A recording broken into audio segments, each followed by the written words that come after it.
kan soyang khan zanina kan hun mang tu tur hi Dr. Jaislal Ompuya ania opia ting kan ko me thina ani hi EMFI ina ZMC kan va visit tan tir a kan mel tir lama kan mel hriat kha ania tun thleng hian tul a hian kan beve nok nok thina hi zanina po hun miron man sak theidona kan loma kan soyang khan ani hi ZMC MBBS 2018 batch ania makunda hi nikum July 2024 khanin medical officer angin arzoma chuan tuna opia ilo soma ule hun po atop thlengin akuta kan da don nia Hello, cái chuông cái thẻ mó. shet thei veke a try a Ole. Masaya insay na EMFI Mizoram fellowship Zoom call lang lâu xin tu sang rong te masaya pati dali suki sa amin tubig ko so so insay na king lâu tập chuin steering na kung milpea so nga po sa long tu pron so ipo kanit so ning so ta kan kaming JH long po yan ya so anin variant po kanya MBBS is SMC 2018 batch kanya so anin ni kum sa ni sombi pali April thaka kan jawa so anin tunang kat ko na makunda hi ni kum vek sa ni sombi pali July ni kan ka join trend ama sa patin patin in share na was tamo Genesis bung somli panga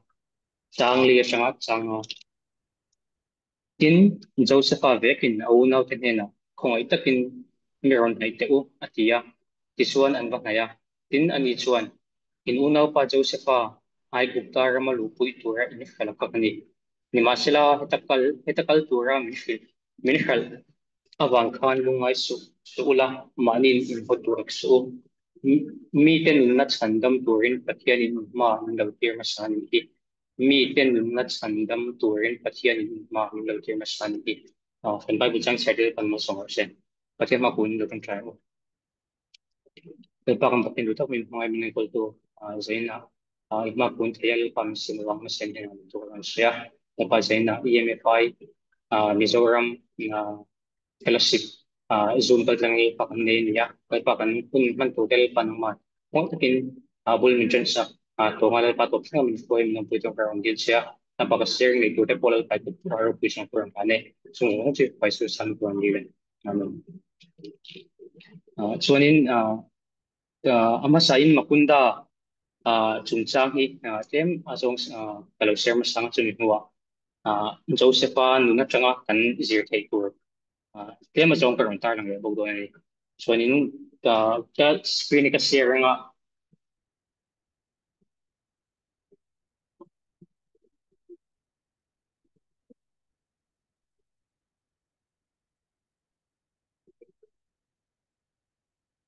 tikay mo sa mo hello. o mu thei a tha opi tha Ole. Oh. Ang hospital mingi Mapunda Christian Leprosy and General Hospital Kenya. Awam na mundi Assam Bazari Sera awma chuanin akaldan ikan say masanga Mapunda in local chuan ay zola tangin kan mun sumo alak kaya ang lawason tempulason kan mun sumakang tarong sila sa kalanga chuanin kan mun yung kalanga chon kemani kanom na hun makunda chunga kan hun hi minit somli kalania kaya kan hun na chang kan hun na kan ron lam thei to mai don chen in local du chon ni lo pon akal dan pong dang chu wiring telam changin azol chu silchar sumo service homer nga chuanin makunda chungin kan hospital motoring kan walam shina ni ti kan atar lang masidoni chuanin tunak ka karon tarlan na hi kan hospital annual report magazine niya hi kan sharing kan nei so hian WhatsApp group ate pok lo share nga chuanin kan nagasoita kan makunda hi chen chuan har damdoin tire na khrina ani reng boka tun ma ka chuan ming hi makunda Christian Leprosy and General Hospital niya in din chan dante tema song kan tar lang nga ama sabar acuan Makunda Christian Leprosy and General Hospital dihi kung sangkad sa kuwasom tumpanga kan Dr. Crozera oma chupa su Northeast mi te encol tura in pe ania chu chu ama hi ama sa atir chuan Alipur Baro Christian Hospital ti PACN huaya Mission Hospital tho Alipura son oma silchar bula son chuta chuan thopa chuanin kumsa kha jabo som thum panga cholai vel khan phar nat na hi notice na matam em ema chu chu ama hian phar te enkol na hun tur bik sakadua chu chu Assam Sarkar nen tangkopin Reverend J. Garlon ama hi American Baptist Mission USN Noemi ya ama hian tuna kan om na hun makunda hi aleya atir chuan 1,000 acre tea estate aleya chu chu a kilometer ang zon 4 kilometer square ang kailan ya tinga zaw chu atir chuan niya chuanin chutia chuta alei zo nu chuan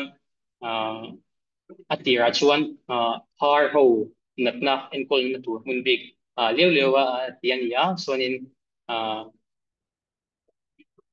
tuna kanom na Makunda Christian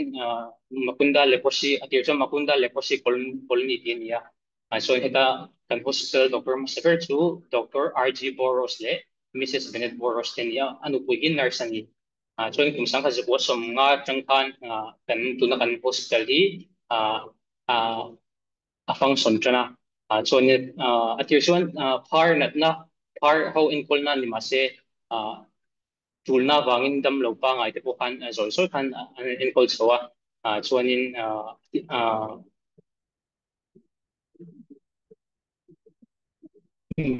medical lama ka mamona sane mawang khan chuanin zoi mong khan andin sozel tani chuanin andina chang kum somni panga chungwel khachon mani hian an enkola an mani an enkol chung hian dam part nat na vei mi somnga vel an enkola chuanin katia an enkol an enkol chuanin dam lo pangai te po kha zoi zoi an enkol chung an enkol chu zela chuanin hospital ward te chuanin OT te lab te ka ting song song kha zoi mong khan an din chho ve zela chu mai bakal health worker te le nurse te po kha an theng tok te khan an training ve bokani amar ro su kum sang kha zakwa somriat Indira Gandhi Prime Minister hoya foreign missionary ho sung jong India ram changa swak duran ti khan an mani po hi an swak ve chuanin Indian swasana so an swat hu hian an mani hian enkol tu mumal le khatinga han enkol chunjom tu tura tu en enkol chunjom tu tur doctor te poka an umei lo bang khan Baptist Smith Mission Trustees of India na noi ho noya kan tuna kan hospital hi an dalet le chuanin kum som chungvel chu khating khan enkol tu mumal nei lo khan kan hospital kha om ve ranga chuanin chutinga ani zela bang chu ani zel hu chuan kum som vela avei hu chuan kum sang kha chakwa som wa pahi khan Emmanuel Hospital Association nuaya Dr. Vijay Anand le Dr. En te kha katuna kan hospital hi an lo visita chuanin engi an din hun nia tuna kan hospital hi din thar le tla kan yem pi te kha an en an lo en fia chuanin heta hian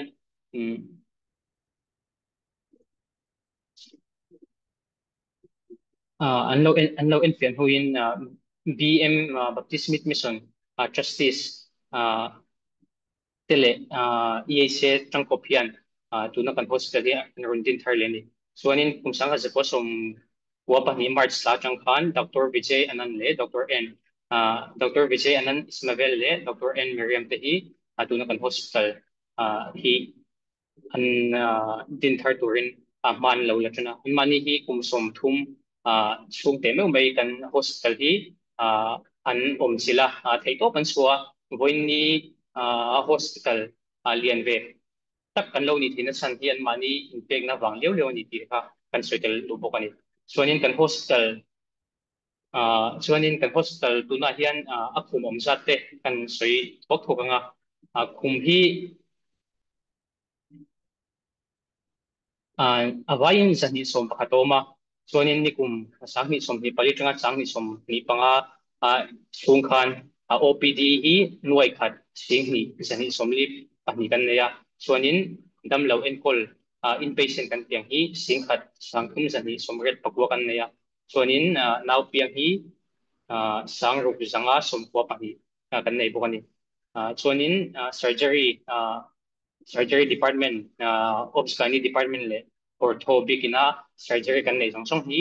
sang ro zani som nga paret ani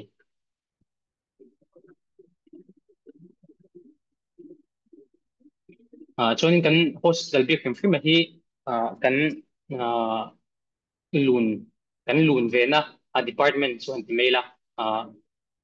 ops kaini hi kan lun ve mema ani kum khan kasika khan delivery hi sang ro sa ko som sang ro sanga som ko ani kan neya chuanin tunak ka chart ron tilan hi nakina WhatsApp group akalo senang te kan enge LSCS siret kan izate matulna mortality atlak niam dan tele kan naw piang kan kumtina kan san lam kan pan adante kateng sung sung khak tu na hian al alang the chung chu ka explain kat lo ma se hian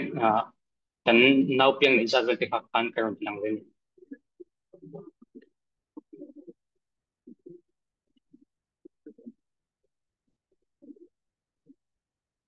chuanin makunda aka tho nuwa hian experience tur soi tu tam tak om ve pathen khong ina zara chumi zinga ka share du pakhat chu hei mina story of healing ti hin ya kan annual report apo hian chuang he ya hian tuna alan ang hian sap chungan ta chu super on share chok do ani ama hi aming chu minai nia kum som pathum mi vel nia nat na kher tak ama sundan le kan enkol kan hospital kan enkol dan chung sang ani kan share tanang we want to thank both for Mrs. Mina, a critically ill young lady with severe systemic lupus erythematosus and tuberculosis who recovered after a prolonged hospital stay by God's grace. This was a young adolescent girl from a local tea plantation whose parents are daily wage laborers. She was previously diagnosed with SLE and was on intermittent treatment for the same. She presented now critically ill with a right-sided tuberculosis ellipsoas collection, along with a flare of lupus nephritis. She also had simultaneous acute cutaneous lupus-related extensive toxic epidermal necrolysis with superated infection, involving entire trunks, face, and significant portion of all four limbs. To complicate the already critical illness was an extreme reluctance on the part of our parents for any intervention or treatment either here in Makunda or at higher center. This is despite repeated counseling, offering complete financial and additional supportive service. They prefer to go back home. Psychiatry and community health departments stepped in with Dr. Starling and Dr. Esther, counseling the patient family, including home visit and arranging for transportation to hospital. Being from the tea garden community, we strongly believe in witchcraft and black magic. They trace the position of almost every disease to evil spirit.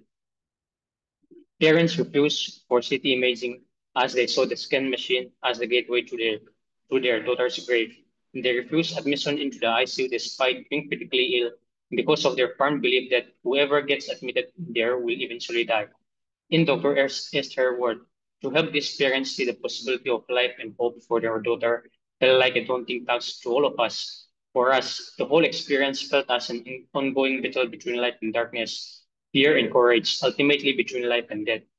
Following extensive counseling, arranging a meeting with village panchayat head and senior community leaders, along with the family by God's grace, they finally consented to treatment. She was started on IV antibiotics and extensive dressing for TENS with superated infection. A ultrasound-guided pigtail was inserted, which drained the psoas abscess, and she was started on high-dose steroid with supportive care for the lupus nephritis. Injection rituximab was arranged from Guwahati with some difficulty due to fat situation and administered later before discharge for immunosuppression. After a prolonged hospital stay of more than 1.5 months, she had gradual recovery by God's grace and was discharged. She is currently doing well at home compliant to medication, going to school, and remember to her stay in the hospital by during stages of our medical friend. Kini tunakag aron share na chancho mahi medicine department na ko umlaya kan damlawin ko lang niya na nisin kan utsa na kan aron siya ang kan mission hospital join na san te kaya mazong aron share mi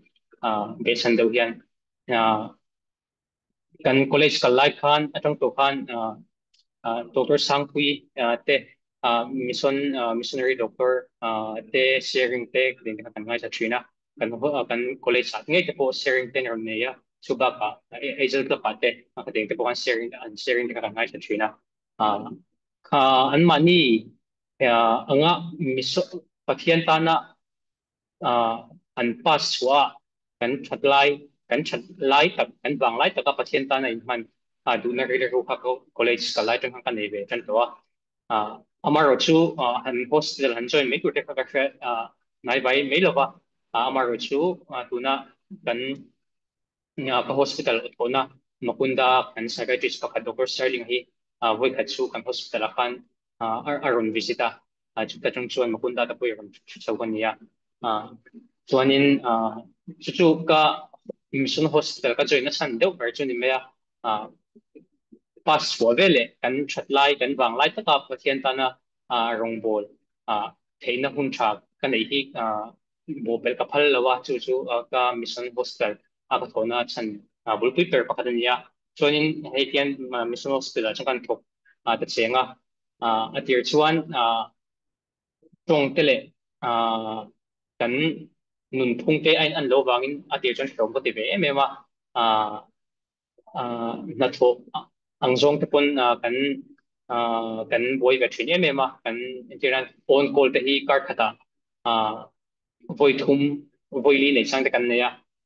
kan on call po hian tar kar som ni pali kan on call chuan kan on call po chuan casualty ya duty ro tilawin OPD te point pating ai china ward te po en pating ai china chuan atu ka off kan nei le chuang kan nei thei chuang lawa kan duty ban zo hian kan tifaya kan bola darkar banga vel kan zuk mo chuan kan hospital kan le china ati chuan har sa ka ti ve me mani khati nga han in adjust ka amaro chu ka thok kan thok rate del tela kan tuna kan hospital hi ka tho nuam ka ti na san chu dam lo tiang nga dam lo khir tak tak cái thầy tập tức te en kol the kan om hi kal ani pakata chu ai baka tuna ka ron sita minai te po hi tea garden kan ti me asama chuan tea garden tam em em an cái thầy zia chu ni khata cheng som nga atanga za vel ten to thina ni atu tiang anga chu tiang chung po chun nia an dam lo na an hospital dam lo dam doi na in enter to ran local chuan an dam lo fe to an dam na khir tak tak khading han an nei thin to chuan ka seta kan tu na minai po hi hindu chung kwan nia man lai kan pi le pu tiang witchcraft le black magic ti velanga khading la khading laring khan an ni wang khan an mani poi en kolon har em em amaro chu atiang harsat tak er thei tak pathian erin sana kan en kol thei hi kalom em em chu chu kai hospital tho ka tho zui zen na chan pakhat po nia nang zong chuan harsa ha thak ve ni amaro chu hetiang dam lo ka thei tak tak en kol thei na bum tha kan nia pathian na min siam mi ka tho he hospital ka tho zui zen chan pakhat po ni ti ka kan atar lang tel do ni chuanin kan hospital hi hian department big ang hian medicine pediatrics orthopedics obstetrics and gynecology psychiatry chumi department chu ani dewa chuanin consultant hi medicine consultant hi pakhat kan neya chuan surgery hi surgeon hi pakhat kan neya orthopedics pakhat chuan psychiatrist pakhat chuan obs gynae hi pali kan neya chu kan hospital doctor kan nei consultant kan neng chun nia chuanin keima junior medical officer hi tuna hian mi som pahnih kan awm mek bawk ani chuanin kan hospital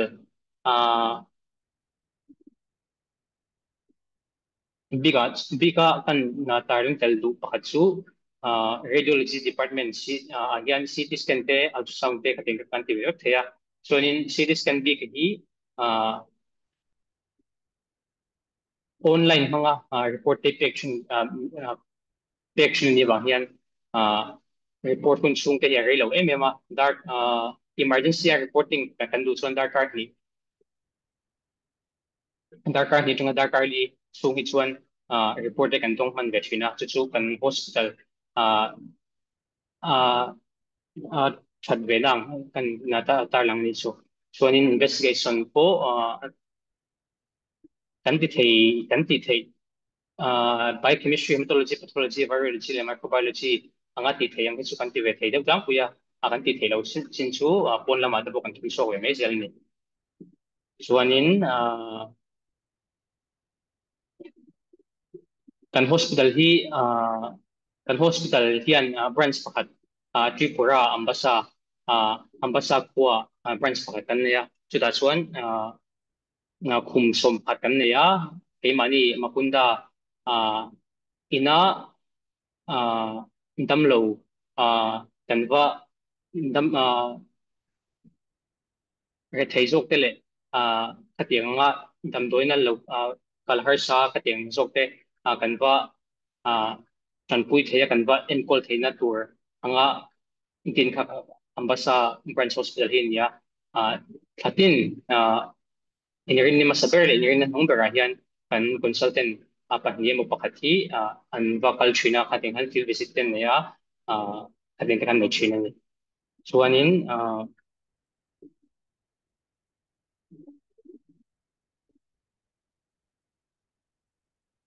kan hospital hian partnership michigan kan nei bia NHM National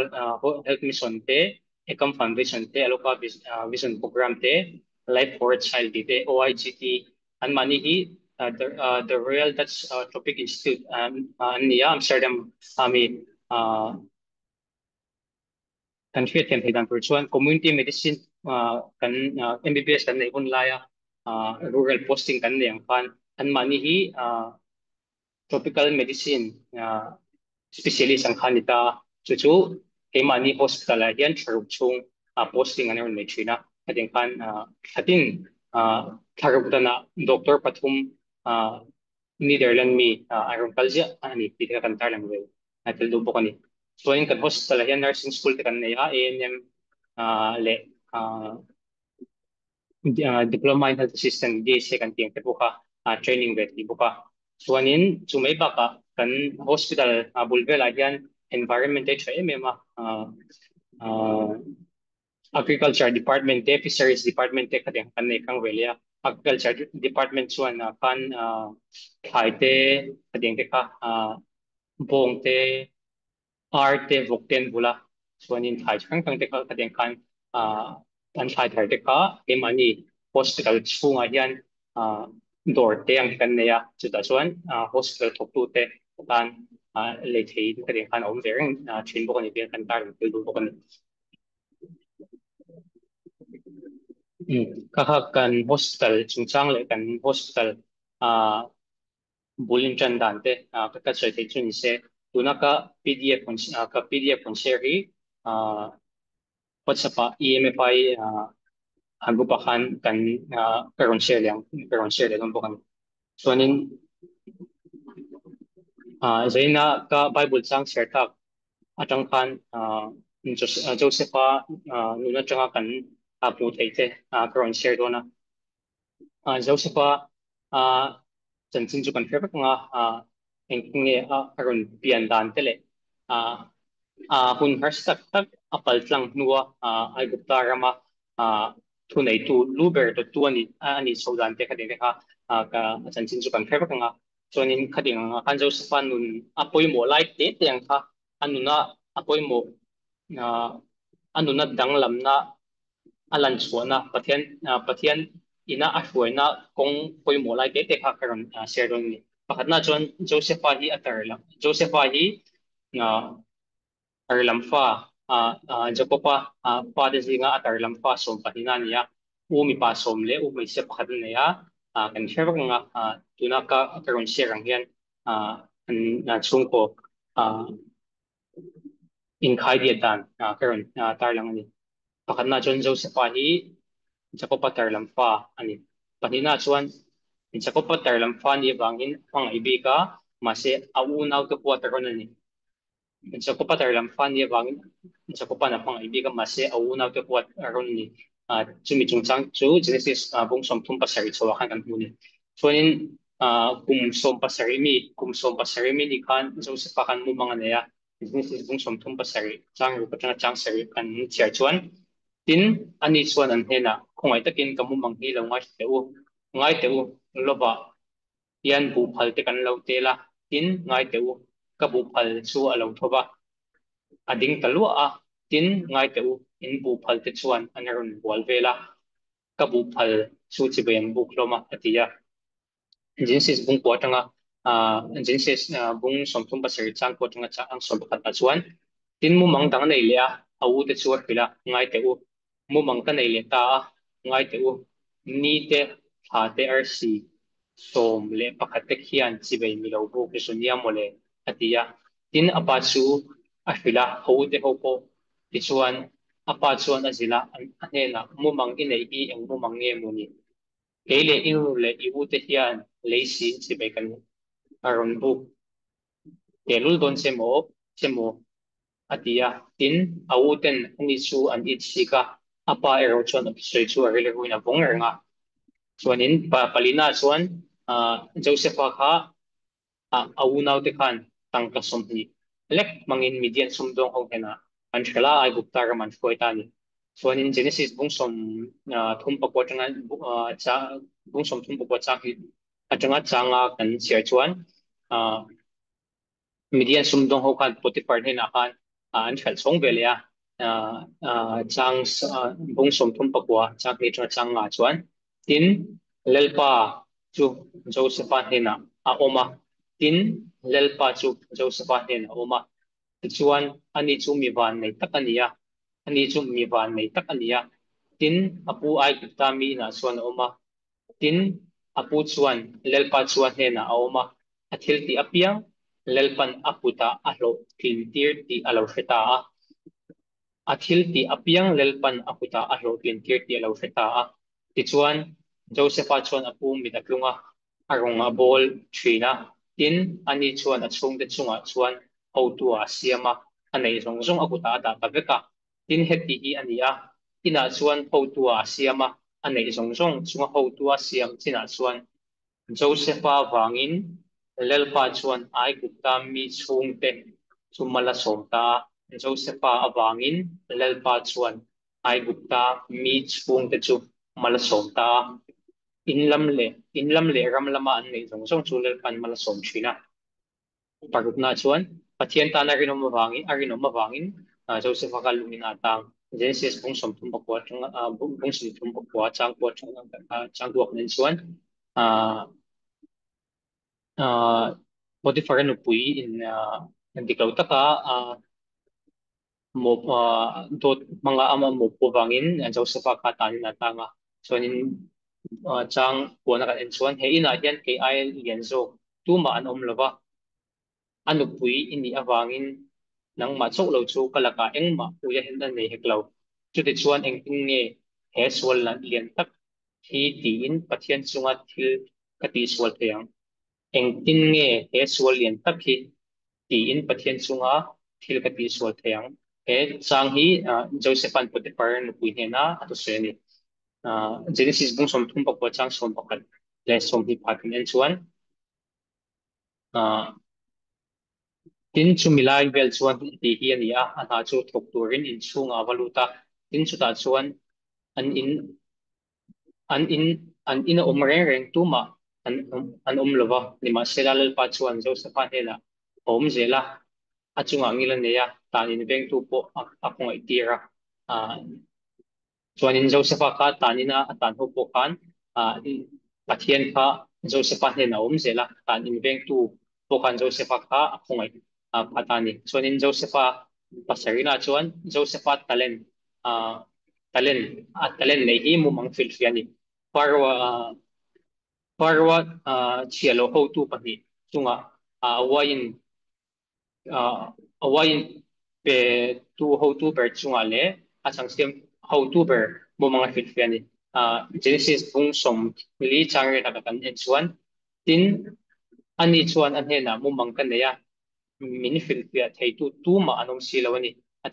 an tia tin Josepha chuan an hena mu mang fil pia na te chu pathian ta ni lovem ni khongai takin mi han fil teu mu mang fil pia na te chu pathian ta ni lovem ni khongai takin mi han fil teu tini chuanin Genesis bung som li chang som pali tang som panga chuan na maru chu chan thatle huna chuan mi han hei hi Josepha khan wain siam tu le chang siam tu a fil mo mga fil fiahan wain lan tu ho tu kha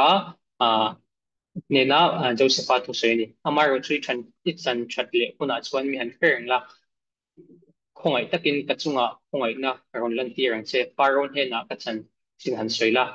he ina ta hi mi foi chok ang che he prai ho ramata mi haru ka na ro to kania he prai ho ramata ar mi haru ka an ro to kania he rama po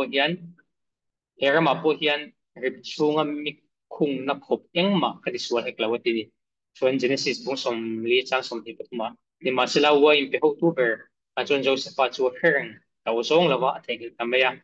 a ti thu kan mu ta le boka chuanin cha ngan je aparet na chuan kum hi huwa Joseph khan atalen a a Joseph atalen kan mu le chu chu mu mang filfia atangin pathian in mala soma gupta rama thu ber de tu asiam um ani ti kan mu ni chu chu tunlai trong chuan prime minister ni te po an ti chin bo kan ni din si bung som li pakhat chang som hi pat ma chuan tin atulai lir ni panina chuan tira ma chuan thingthero tin an auze la ti chuan ai gupta ram jong jong chunga chuan ho tu asiam ata tin Joseph chu ai gupta ram lel farong ma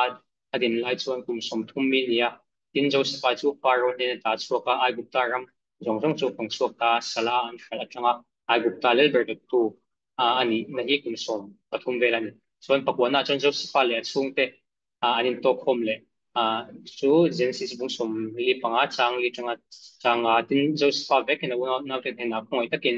mi ron thai te u atia ti chuan an va haya tin ani chuan un nau pa Joseph ai gupta rama lupui tura in khala kha kani ni masela hetakal tura min khal awang hian lungai sula mani in podu exo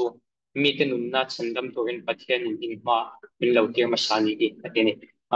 he tuna karon na seita jong jong ka karon kai ko mga an Joseph ka kan fet ta kan kan seita kan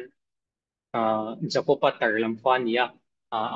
pa kana mga ibika o na ta quarter na ni suanin kum som pasari mi la kanin median sumdong hotel ka aunaw ten an khala ama nun shim shim hagan en suan Joseph nun ka nun chuang cham tak nun hadam tak ka an dei ngai lo re reng ni apian a unaw te quarter Entiyonan unaw ten nei ka kan unaw nei kan ni thu per nga temo ka sen temo unaw pen pui kan nei lo ni point ka sen temo ka tingai kan nei tu rangai taila unaw unaw te pu ta ron ni ka su thil hlom tak ani hal phut ani anau ban lai tengin su mai ba ka unaw te nge nge in salatan an khalani chu an unaw te na an huat lak zia chu entiyonan ka kan unaw te ne na in ti thiam lo sang te mo in hau sang te mo chu kan ne nga amaro chu ma se kan unaw te nge nge kan pian pui unaw te nge nge salahan kaldu na thinlung pu kanom karing lo ni sena local comte ni singay chuan amaro chu unaw tingi ngay salatan kalani chuanin chuta salaan khal hu chuan annun kha ahan kang ve deuh ahan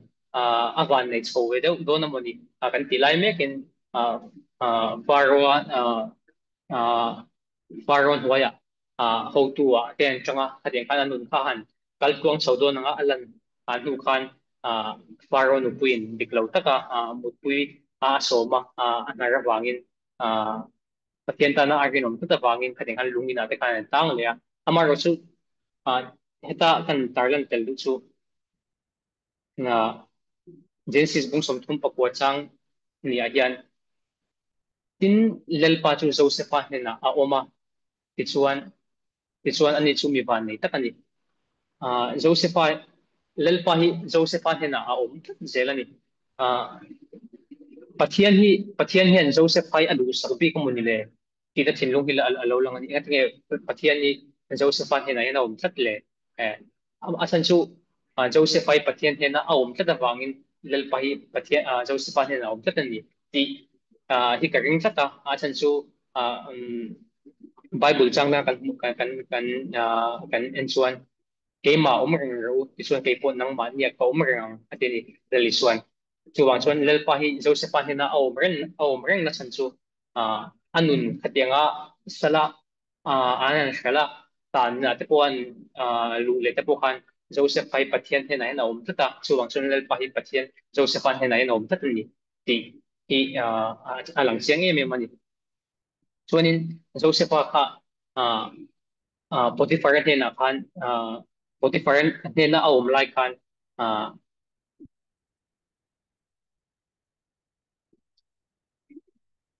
hetiang hetiang la chang sa bung som thum pakwa chang hi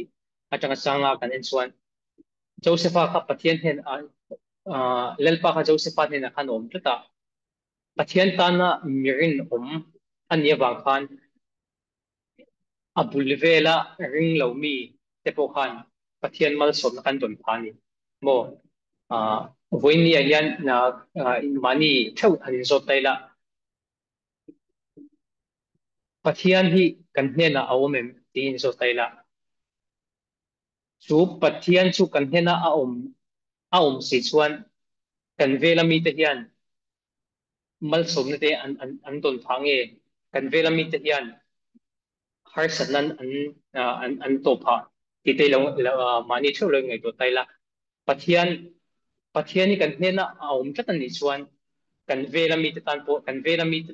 tan po hian mal som na te po alo keng tel va kan ni te ka alang chiang em em ma Genesis bung som thum pakwa changa hian tin heti hian ya ina chuan ho tu a siam a nei zong zong chunga ho tu a siam sina chuan Joseph pa wangin lelpa chuan ai gupta mi te ai gupta mi chung te chu mala som ta in lam le ram lama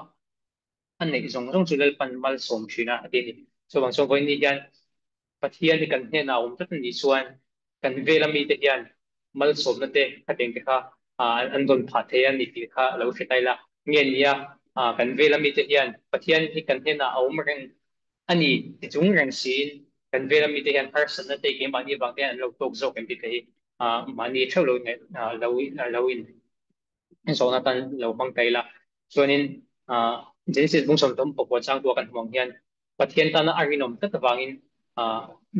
Joseph ka lungina tangani chuanin kan tlai kan hmang hian cha bung som tom pokwa chang ko na chuan Joseph an ti hian a tia engtin nge he sualin tak hi tin pathian chunga thi ka ti sual thenga te ni Joseph khan Potiphar no puya bula khan ipasal chunga engtin nge thil ka ti sual thenga tilawa pathian chunga engtin nge thil ka ti sual thenga te ni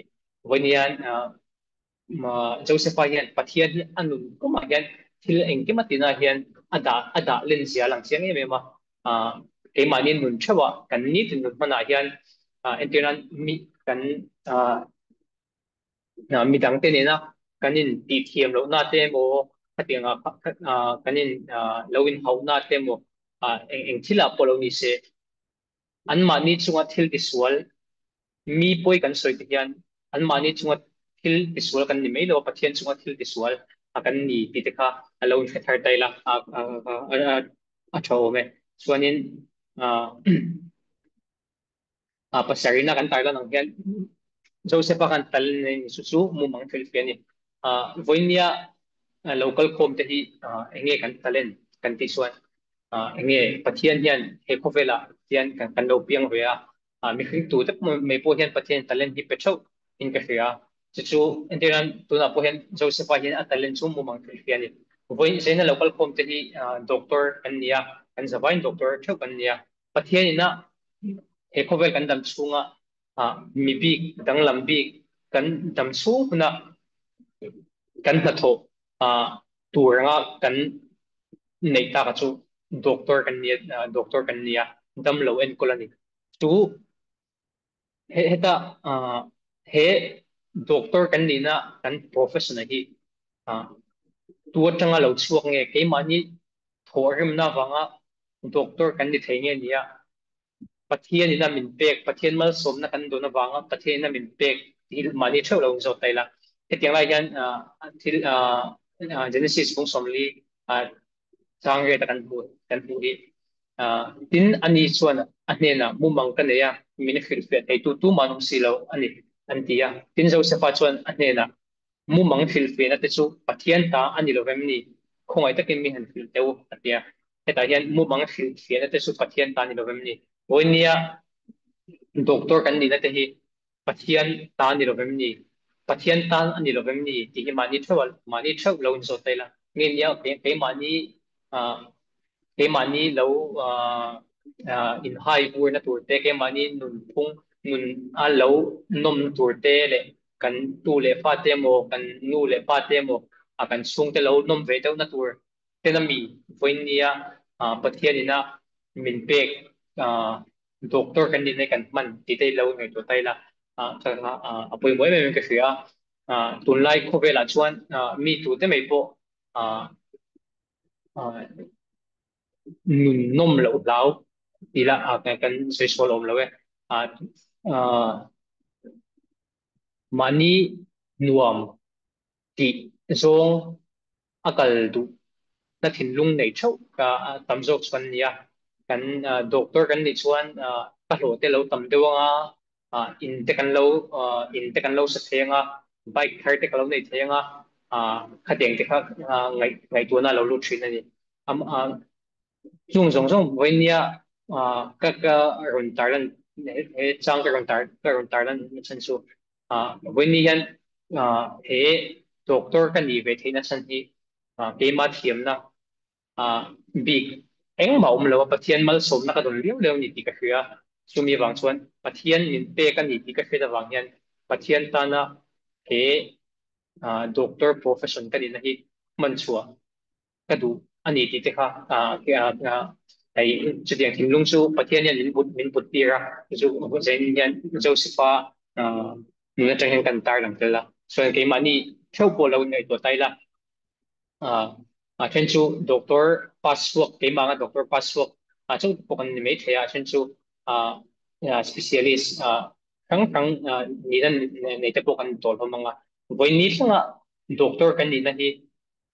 ke matan nge ni pathian ta hen kalau mang ve to reng em ti te alo ngai to tai na tho me chuanin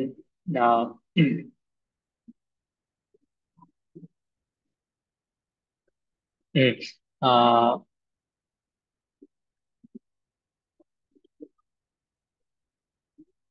chuanin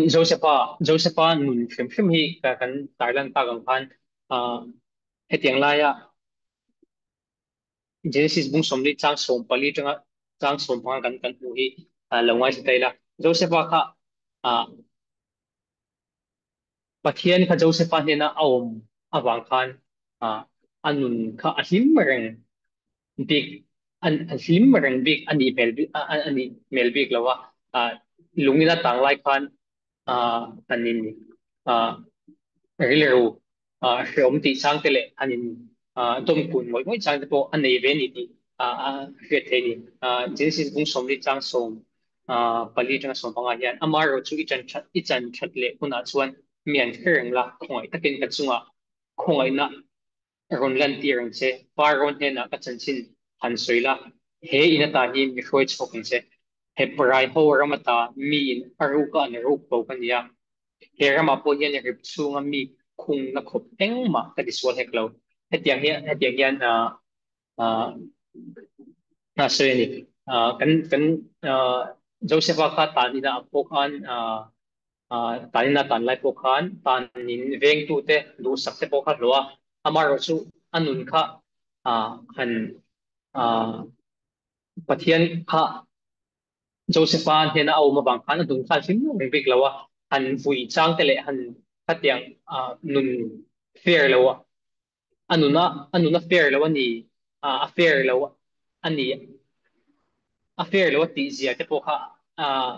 aron tinang chiang em em ani ka thetlai changna tarlan chian deuh pakhat ka ke chu pathian tana kan tian ipon internan voini hian ke commission host te kan thoka kan tho chen ber chu pakhat na chon pathian wang te pon pathian wang pakhat na chon ani tanga pathian tana he hospital ka tho wang hian kanun hi atluang reng bik theilawa arsat na te po kala tok theya pathian tana ka ti wang hian thil ol sam duak duak tur bik te pon ni hau lawa pathian tana kanin pek na ko nga po hian phun har sak tak kan lam ma sun te ni ti te po kha lo fe thar le tai la hemi changam bik atanga kan zir thei chu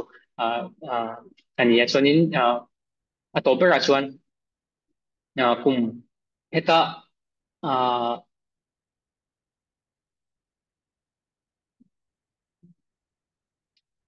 why in petu ho tu ber mu mga filfia tanga kum hi huwa hian Joseph Khan at talen mu bang filfiat na theina kha afaro ne na khan alan tir le theya chu ka kan soi tal du chu fa Joseph hian heta chang som pali chang som pang na kan ho hian heta wain petu mu mga filfia nu khan wain petu faro ne na wain petu lan tu atang khan pe se khan nei ve ni mineral ferng la he tan ni chang hian mineral la chuak aturin faro kha lo ngien vieng se ti khat atini amaro chu wain pe ho tu ber khan Joseph kha a hereng lo a thei gila Joseph kha Joseph tan tu khan angei ve du viau na alanga amaro chu Joseph Khan atana kong in kong anga angai ve theina chan sra kha chan sra amu kha ama po kan lo lo bo pe kha atum lo amaro chu ka chang som bung som li changa chang som pali changa chang som pa kan bung khan wain pe tu ho tu lu ber khan Joseph kha thei ngila maro chu pathianin kum hi huwa Joseph talen amu bang filfia theina hun kha amu mang filfia theina atalen pho chua theina rem sang kha ai thazok ne na ai gupta ram lelber faro ne na khan lan chwatir amu mang filfia theina talen alan chwatir theina kha pathian khan hun tha siam saka chuta hun tha siam asiam thadachina chuan kan khrechonga Joseph Poka adin mun kha lung in na tangin ai gupta rama ho tu lu ber dot tu farwa ti lawa chuan ho tu lu ber dot tu akan pathian khana dani chuta kan fetura apoi mok atm chu emani emani na rem kan fet temo tha kan ti temo hian kan kal thina amaro chu chu ta chuan flotin na mu kan mu lo chang po mang emani kan emani theina kan thiam kan fin na angzong te pona kan ti te pom thina amaro chu voine ka sedu chu pathiana in nga hi a thaberin ka a thabera pathian pathian pathian hian kan ta na athil duan re hi emani mifing tena kan fiat te mo kan atira chon lo fe lo amaila emani mifing ina kan rem fiat na kan ni thei bak aya pi alam aya ro pui aya sanga hen pathian hen eng tiklai point kan tan hian thil hi alo da thin ni kan tan hian pathian hen ro hi lo rel thin ni ti hi ka soitel dua join kan het thewangin josepha nga kha unaute au umsom basari mi anin au unauten sala an fela sala changin ai gupta rama ai gupta ram ho tu lu ber tu pathianin alang kaya ni chuwang chuan mani ke mani heta heta changa kan ka soita kang khan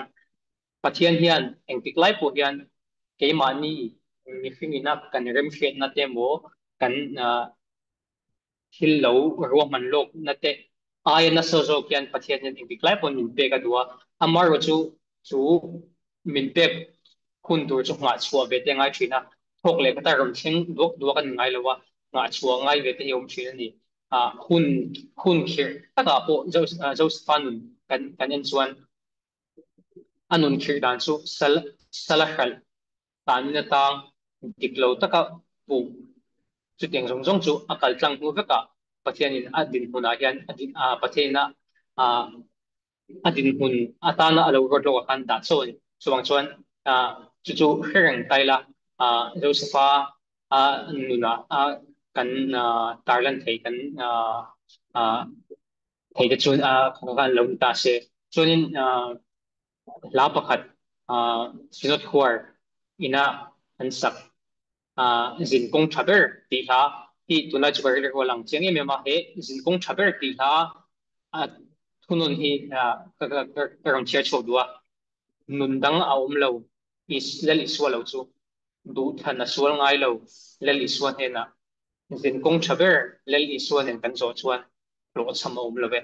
zin kong thaber lel iswa nen kan zo chuan lo cham lo ve ti ni Josepha nuna chang akan zir tagang khan ke mani nuna chopo eng hinge katan hian thang le ti entenan kan nun ke mani nuna te po kan ngai tua coaching ka ringa eng hinge ka ma ya entenan ke ma pi kana ke ma pi lo sai ta ang la yan MBBS kan pas so ka PG zir te po kan la du ve chung te ta na han chung te ta na mal som na han ni ve te po kha sum le pa yang song te pon yang ha teng te pon kan du na thilung te po ka om ve ni amaro chu voin yang kan tar lang du chu he mani he kan zin kong kan zin kong he khove kan zin kong a hian than yo ma kan hriat te kan chung te ta na than yo ma kan hriat te mo he mani ta na kan mahuna lo à à lâu đuổi lô cái mô mà khi lô cái mô plan kan lâu này ang về song song te chung song song te chu cái mani du kan sang thina ni amar ro chtlai na chu kan du than na chu enternan mission hospital a tho hi ka du than na pakhatan dia tu man kan nu le patin thok ro khateng mo khateng a ti tu kha ka nei lawa chu ka du than na chu atir aron chu he mission hospital ho na tura ka du than na in na chu lel iswa kan ne wanga he tianga du thang ki kan ni ti ken ke chianga chu ta ka soi tum chu eng po ti la kan nu na hian thil eng po ti ro ni la du thana sual ngai lo lel iswa he na lel iswa ne na du kan thang ni chuan eng ti ka ma kan du than nei sual ngai don lo ni chuanin he kan khobe kan sin ko nga hian eng hi thang le eng eng hi ti la thang le ti te kan ngai to thina chunga chuan jin kong thaber lel iswa kan zo chuan ro cham lo ve atini mi tu te po kan zawai hian kan nu na lo tin du na vek lo tin du vek kan nia a chu lo tin na chu khoya nge om kan ti chuan zin kong chaber lel i suan en kan zo chuan he khovel kan dam chunga lel i suan en he kan khovel kan zin kong i kan zo chuan chu da chuan lo tin na oma lel i suan he na kan kan khovel kan zin kong kan zo ta chuan kan lo cham ngai don lo ni ti kha peron tar lan tel do ni khati chung kha kan bible share kan sharing thei ani se kan sharing nei te kan zawa tel pan kan zawa tan mal sumo se chuanin katung trai nga katung trai zuwa uchana ne na kan foi tu ne na kan karon dan le don ne pathian ma kun lo tung trai ho dahil pa kung ba't hindi tak may mga min kultura sa na sharing ng chukat dahil pa min pikawang niya lo kurang siya dahil pa ting lo tak sungin tiyam lo tak sungin itu dahil pa kan matiriwen niya dahil pa kan tusay takte dahil pa kim lawin kan fiya dahil pa kim lo be dahil pa sin na po sharing te po kan na niya amaro chul pa angay chatute tinlunga nang man fam kimin dahil pa itu dahil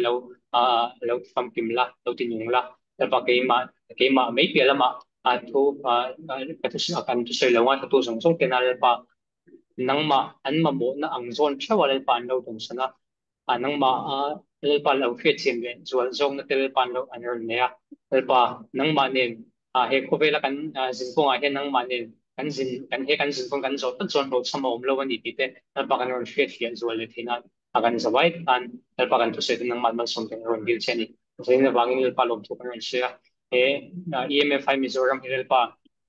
he ay nasasok Hilpa ng Malmal Somla na kinaalpa na Dr. Zirchwok law Zirchwok Lenzel tanalpa tangkay tak aniya Dr. nang ma Femi tamtak anaron swat hainan he EMFI Mizoram Hilpa ng man tangkay law kung zilang se inyong pun ni pekona sang songalom to karon se iso Krista man sus parangile amin tuna utsna bula karon planet le Hello, hle maya kham lo hle in ka sia karil ruwa chuan opia ron soi tang khan point kalozia thlaneu ne wa point pakhat ka zia ma sak ber chu pathian rin channa tho tilai kha kalo zia ma sak ber ania achang chuanin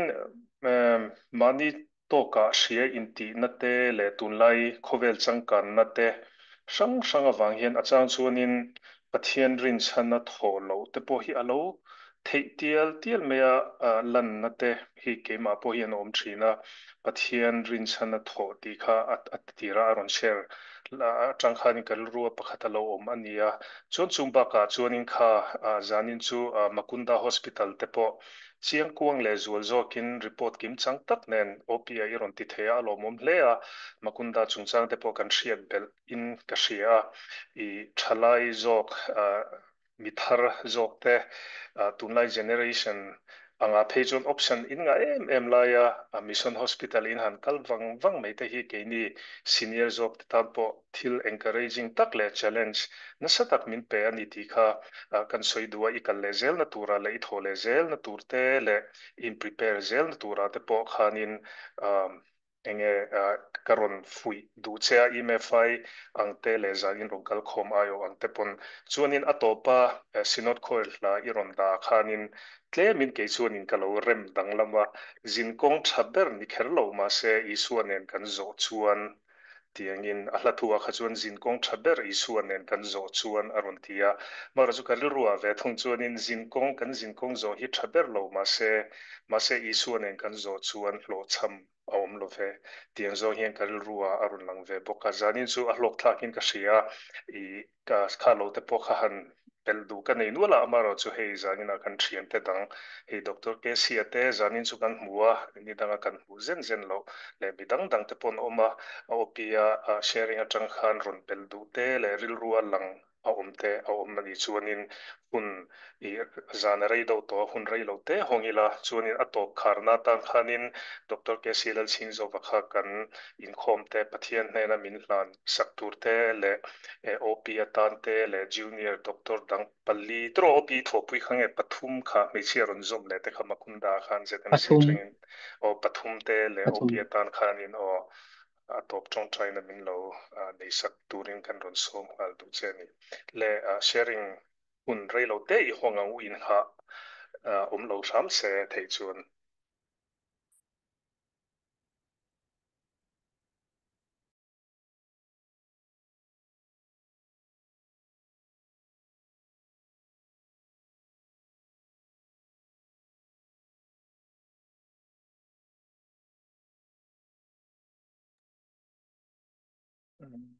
kan ngoi I insan te arei do to vain kain thlarung do te po ani mai thei I atop khar na tong China nei min nei sak turin KCI lo somangu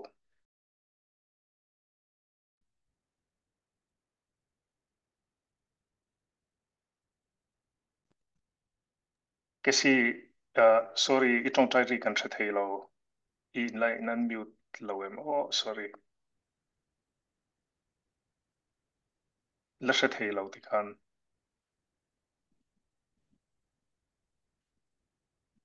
the thei lo KC the thei chan trap amoni KC ti han the thei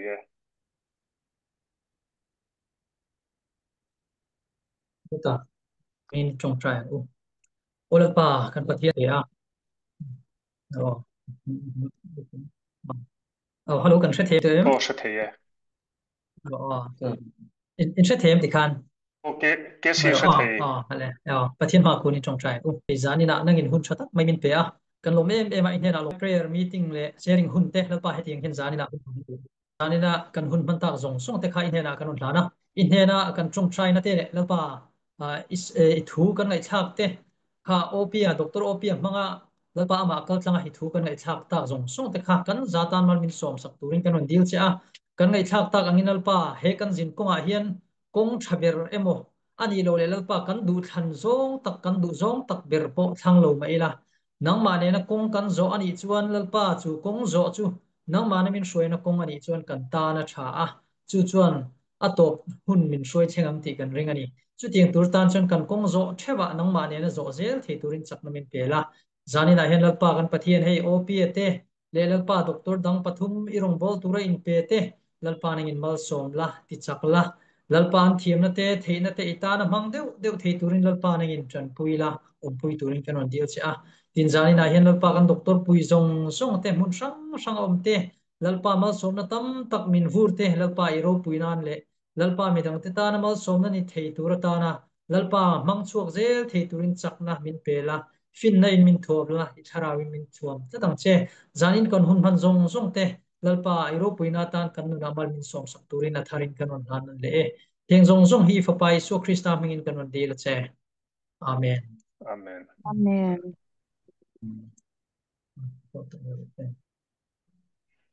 KC alomom du to ko zani mi ron tel puya zandang ate poi ron tel thei chin chuan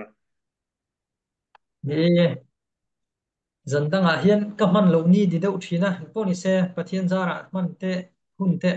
tha te her ze lang chu ke pon nom ka ti khop ka lo pui ka lo mai hun te po mi ron laman sakang chu ni ching khan ka soi thei la KC kha OPS soyang do khan Dr. Sang pui te nangni te kan EMFI retreat te le life support ta in sharing te pon OP te pon lo fuya eng moni chena makunda an lo thona chan te po kha lo ni reng ani alomom le ti kha ka soi thei ngil dei na ching khan lo tu ni le alom om khup mai op sui thalu tu kurengot ti khan ren om ta khan lo thok ze lang che Joseph ang khan mo a thalu tu Ai nom khóc mày. Mong thả với cô lê. Chào Mong thả u lem. Ole